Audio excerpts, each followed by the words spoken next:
Mga kapatid, ako nga po pala ang kapatid na Ryan Escarez.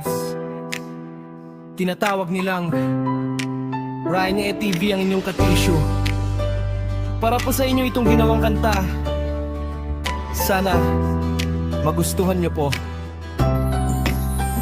Dakilang Ama, salamat po sa biyaya na nakamtan ko. Mula ako'y iyong tinawag sa banal na kawan. Hindi mo po ako iniwanan, patuloy mo pa rin ako ngayong iniingatan. Sa dami ng pagsubok na dumating sa aking buhay, nandyan ka pa rin, patuloy na umaalalay. Maraming salamat po sa'yo aking Ama. Pangako mananatili ako sa iyong iglesia. Diyos ang gagabay sa ating paglalakbay, kaya't huwag mong isipin ika'y mahiwalay.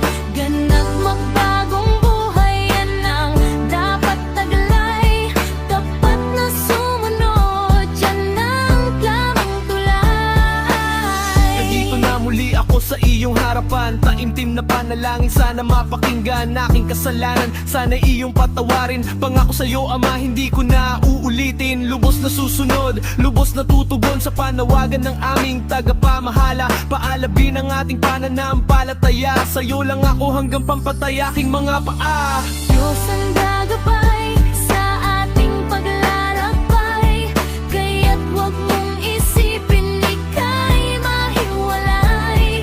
Ganap magbagong buhay, yan ang dapat taglay.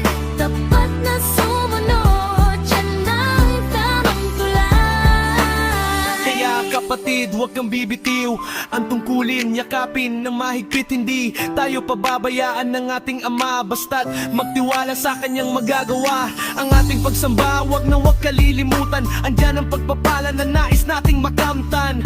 Pagdating ng araw ng kaligtasan, asahan ito'y ating mararanasan. Diyos ang gagabay sa ating paglalakbay, kaya't huwag mong isipin ika'y mahiwalay.